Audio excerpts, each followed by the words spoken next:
প্রত্যেক বছর দুর্গাপুজোর সময় আমাদের একটা দিন তুলে রাখাই থাকে হিলিয়ার বালুরঘাট ঠাকুর দেখার জন্য, সেটা সপ্তমী হোক বা অষ্টমী।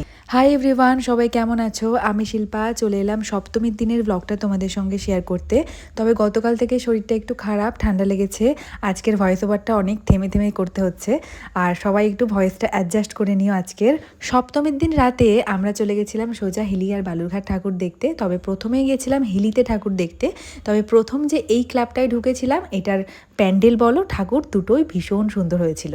তবে আমি নামটা একদমই ভুলে গেছি, তোমরা যদি কেউ জানো আমায় একটু কমেন্ট করো প্লিজ। আর ওই প্যান্ডেল থেকে বেরিয়ে কিছুটা দূর হেঁটে আসতেই একটা মজার জিনিস ঘটে গেছে। আমার বরের তো সবসময় চা পছন্দ, এই চায়ের সাজানো গোছানো দোকানটা দেখে ও চা খাওয়ার ইচ্ছে হলো। আর এই যে গামলায় যে চাটা বানানো হচ্ছে, দেখো উপরে যে জিনিসটা ঝুলছে, এটা দেখে তো আমি পুরো চিকেন মনে করেছিলাম।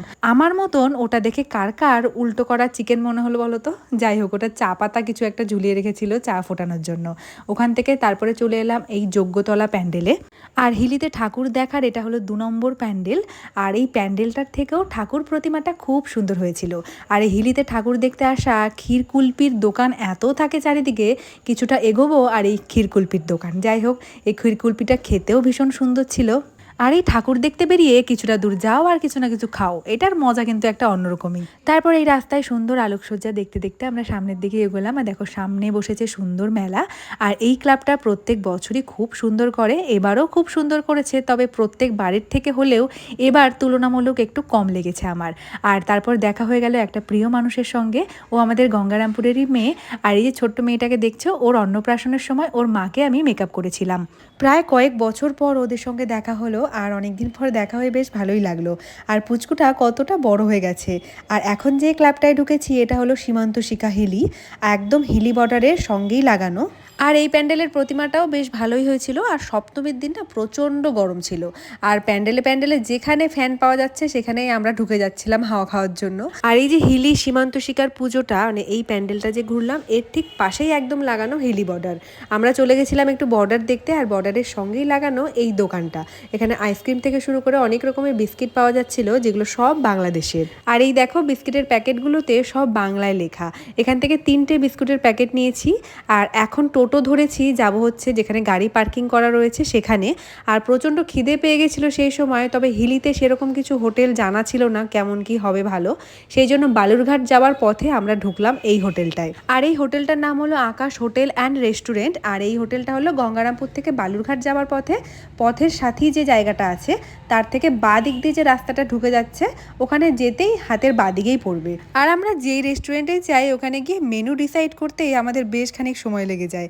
যাই হোক, অনেক কিছুই ছিল, 2 রকমের পনির, নান, চিকেন ছিল যেটা আমরা খাইনি। আমরা পুজোর সময় চিকেন বা মাটন কিছুই খাই না, একদম দশমীর পরে খাই। তো পনির আর নান খেয়েছিলাম। ঋতুও আমাদের সঙ্গে সেম খাবারই খেয়েছিল। আর চিকেন খাওয়ার মধ্যে শুধু সুরজিৎ দা আর ড্রাইভার দাদাই শুধু চিকেন আর ভাত খেয়েছিল। আর তারপর নিয়ে নিয়েছিলাম মশলা কোক, যেটা 2টো নিয়েছিলাম। আমি আর মিকু শেয়ার করে খেয়েছিলাম, আর ঋতু সুরজিৎ দা শেয়ার করে খেয়েছিল। আর পুজোর সময় যে রেস্টুরেন্টে যাই প্রচণ্ড ভিড় থাকে, আর বিশেষ করে খাবারের জন্য অনেকক্ষণ অপেক্ষা করতে হয়। তবে এখানে সেরকমটা হয়নি, আমাদের তাড়াতাড়ি সব কিছু চলে এসেছিল। আর অজানা জায়গা বলতে পারো, নতুনই এসেছিলাম এই রেস্টুরেন্টটায়। আর এই পুজোর কয়েকটা দিন হাঁপালে তো একদমই চলবে না, কারণ খাওয়ার পর একটু ল্যাদ খেতে থাকি আমি। আর এই 4টে দিন তো জমিয়ে ঘুরতে হবে। আমরা সোজা চলে আসলাম বালুরঘাট, আর যেটা প্রথমেই আসলাম বালুরঘাট অভিযাত্রী ক্লাবে। আর প্রত্যেক বছরের মতন এবছরও বালুরঘাট অভিযাত্রী ক্লাবের প্যান্ডেল ভীষণ সুন্দর হয়েছে। প্রথমে তো একটা রাজপ্রাসাদের মতন, তারপরে ভেতরে ঢুকে এইরকম একটা লুক। আমি তো পুরোই অবাক যে প্যান্ডেলের ভেতরেও আবার এরকম প্যান্ডেল থাকে। তারপরে চলে গেলাম মায়ের দর্শন করতে। মায়ের মূর্তি তো নিয়ে কোনো কথাই হবে না, আমি প্রায় অনেকক্ষণ দাঁড়িয়েছিলাম মায়ের মুখের দিকে তাকিয়ে। মায়ের মুখটা ছিল অপূর্ব সুন্দর, আমি তো চোখ ফেরাতেই পারছিলাম না। তার সঙ্গে মায়ের গয়নাগাটি খুব সুন্দর, ওভারঅল দারুণ হয়েছিল প্রতিমাটা। তারপর ওখান থেকে বেরিয়ে ওরা সবাই মিলে খেলো এই দোকানটা থেকে ফুচকা। আর তারপর চোখ পড়লো এই পাঁপড় ভাজা দাদুটার দোকান। আর এই মেলায় আসলে, মানে পুজোর সময় এই পাঁপড় ভাজা খাওয়ার কিন্তু আলাদা এরকম একটা ভাইবস থাকে। যতই তুমি বাড়িতে এরকম পাঁপড় ভাজা করো না, এরকম মেলার মতন বা পুজোর মতন স্বাদ কিন্তু কোথাও পাওয়া যায় না। আর এই অভিযাত্রী ক্লাবের বাইরে ডিজে বাজিয়ে সবাই ধুমধারাক্কা নাচানাচি করছিল। আর এই গান শুনলে আমার আবার পায়ের তলা খুব সুরসুর করে। এই আমার মতন এই অসুখটা কার কার আছে বলো তো? তারপর ওখান থেকে বেরিয়ে আমরা চলে গেছিলাম বালুরঘাট চকব্রিগুর প্রগতি সংঘ দেখতে। আর এই প্যান্ডেলটা নিয়ে তো আরও কারোই কোনো কথা হবে না। আমি তো ঢুকেই পুরো অবাক, যেন আমি কোনো ড্রিমল্যান্ডে চলে এসেছি। দেখো চারিদিকটা শুধু একবার। যেমন প্যান্ডেলের বাইরেটা সুন্দর, তেমন ভেতরে ঢুকেও কিন্তু আলাদা একটা ভাইব এসেছিল। ভীষণ সুন্দর লাগছিল। আর দেখো ভেতরের কাজকর্মটাও খুব সুন্দর। তার সঙ্গে মায়ের প্রতিমা নিয়েও কোনো কথা হবে না, খুব সুন্দর। আমার এই বড় মুকালাক দুর্গা মা দেখতে খুব ভালো লাগে। তারপর সৃজনী সঙ্গ ঢুকতেই আমার সঙ্গে দেখা হয়ে গেল নেহার। ও হলো আমার স্টুডেন্ট, ওর বাড়ি বাউলে, আর ওরাও ফ্যামিলি নিয়ে বালুরঘাটে আজকে ঠাকুর দেখতে এসেছিল। আর ওরা ঠিক সৃজনী সঙ্গের ঠাকুর দেখে বেরোচ্ছিল, আর আমরা জাস্ট ঢুকছিলাম, ঠিক সেই মুহূর্তেই দেখা। আর সৃজনী সঙ্গের যে প্যান্ডেলটা, এটা একটা অরণ্যর থিম করা হয়েছে, আর খুব সুন্দর গাছপালা নিয়ে ব্যাপারটা। আর ঠাকুরের যে কালারফুল ব্যাপারটা, মা দুর্গাকে দেখো একবার, কি সুন্দর লাগছে।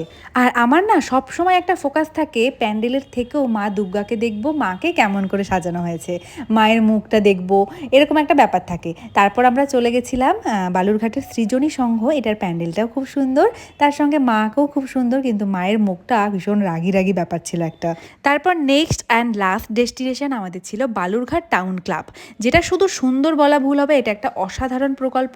আর এটার ভাবনায় ছিলেন ডক্টর সুকান্ত মজুমদার, আর এটার থিম ছিল অপারেশন সিন্দুর।